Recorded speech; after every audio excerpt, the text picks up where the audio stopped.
Federasi Sepak Bola Tiongkok, CFA, dilaporkan memecat pelatih tim nasional Tiongkok, Branko Ivankovic, buntut kekalahan dari timnas Indonesia yang membuat peluang lolos ke Piala Dunia 2026 tertutup.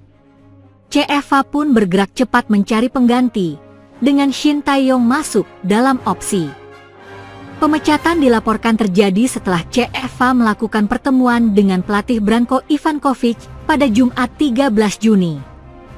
Pelatih timnas Tiongkok Branko Ivankovic telah meninggalkan timnas Tiongkok setelah kontraknya dihapus. Pelatih baru akan memimpin timnas Cina untuk Piala Asia Timur (EAF), tulis Sohu, salah satu media Tiongkok, dipetik Sabtu 14 Juni. CFA secara sepihak mengakhiri kerjasama dengan pelatih kepala Ivankovic sesuai dengan perjanjian kontrak. Dilaporkan bahwa kemarin sore, Ivankovic bernegosiasi dengan CFA untuk mengakhiri kontraknya, tambahnya. Kontrak Branko Ivankovic sebagai pelatih timnas Tiongkok sebenarnya masih tersisa 6 bulan lagi. Kedua belah pihak semestinya baru berpisah pada Desember 2025. Kegagalan tim negeri tirai bambu memperpanjang napasnya di kualifikasi Piala Dunia 2026 zona Asia jadi penyebab pemutusan kontrak. Tiongkok gagal lolos ke Piala Dunia 2026 setelah dikalahkan 0-1 oleh timnas Indonesia di Jakarta pada matchday 9 grup C putaran ketiga kualifikasi. Kondisi itu menutup peluang mereka, meskipun pada laga pamungkas menang atas Bahrain. Selain kontrak kerja diputus lebih cepat, Branko Ivankovic juga dipastikan tak dapat kompensasi apapun dari CFA. Sebab ada klausul yang berbunyi bahwa pelatih 71 tahun itu tak menerima kompensasi jika target tak tercapai. Karena kontrak yang ditandatangani kedua belah pihak memiliki target yang jelas di setiap tahap kualifikasi Piala Dunia, CFA dapat mengakhiri kerjasama dengan Ivankovic tanpa kompensasi jika tim nasional Cina gagal lolos dari kualifikasi Piala Dunia Asia, demikian laporan lanjutan Sohu. Menariknya, belum 24 jam pemecatan terhadap Ivankovic dilakukan, rumor pelatih baru Tiongkok sudah muncul. Laporan Football Asia mengungkap ada sejumlah kandidat yang disebut jadi buruan CFA untuk jadi pengganti. Salah satunya adalah Shin Tae-yong, ex-pelatih timnas Indonesia. Juru taktik asal Korea Selatan itu disebut sebagai sosok yang dipantau secara serius oleh CFA untuk memulai persiapan menuju Piala Asia Timur yang akan dimulai pada 7 Juli mendatang di Korea Selatan. Keberhasilan Shin baru-baru ini dan kemampuan adaptasi taktiknya dilaporkan membuatnya menjadi pilihan jangka panjang yang lebih menarik, tulis Football Asia.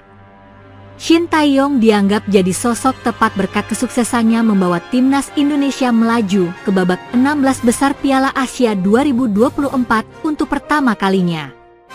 Selain itu, dia juga jadi sosok krusial di balik peningkatan signifikan performa timnas Garuda.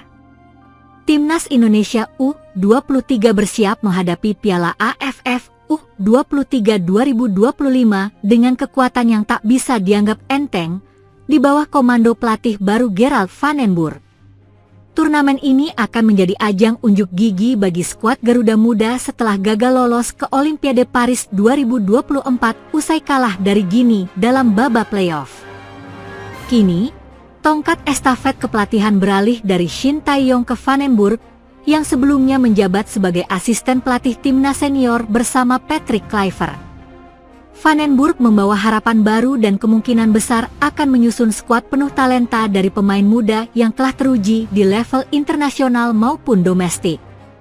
Nama-nama dari timnas senior seperti Marcelino Ferdinand, Justin Hubner, Rafael Struijk, dan Ivar Jenner punya peluang besar masuk skuad untuk memperkuat lini utama. Dengan masuknya pemain-pemain ini, kekuatan timnas Indonesia U23 bisa disebut skuad mewah, terlebih dengan materi pemain yang sudah punya pengalaman besar.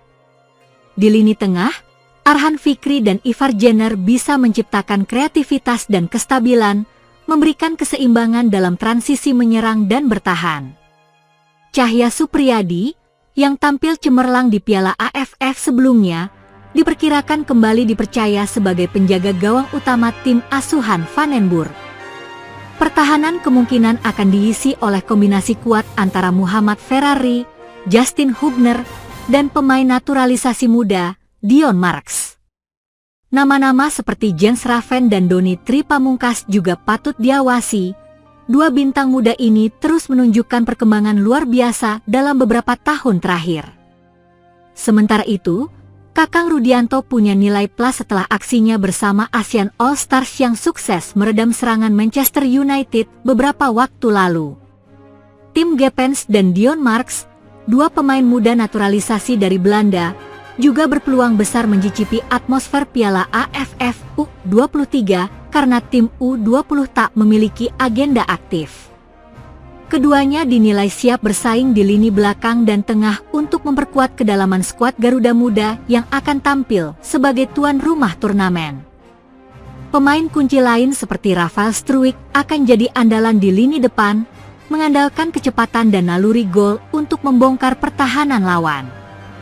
Marcelino Ferdinand, dengan pengalaman internasionalnya, diakini menjadi motor serangan sekaligus pemimpin di lapangan yang bisa mengangkat mental tim. Timnas Indonesia U23 tergabung di grup A bersama Malaysia, Brunei Darussalam, dan Filipina. Semua pertandingan akan digelar di tanah air mulai 15 Juli 2025. Bermain sebagai tuan rumah tentu akan memberi suntikan semangat lebih bagi skuad asuhan Vandenburg untuk tampil maksimal dan meraih hasil terbaik. Nama-nama seperti Cahya Supriyadi dan Muhammad Ferrari yang tampil stabil di berbagai ajang internasional diperkirakan tetap jadi tulang punggung tim. Pelatih dinilai punya banyak opsi untuk meracik komposisi ideal dengan keseimbangan antara pengalaman, bakat muda, dan semangat juang tinggi. Para pemain yang dipanggil nanti akan menjadi representasi dari semangat baru Garuda Muda untuk mengembalikan nama besar Indonesia di level Asia Tenggara.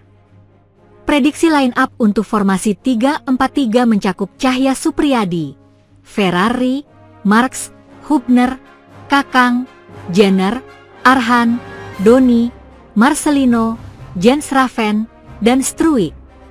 Dengan materi pemain yang lengkap dan variatif, publik sepak bola nasional patut menaruh harapan besar terhadap performa Indonesia di Piala AFF U23 2025.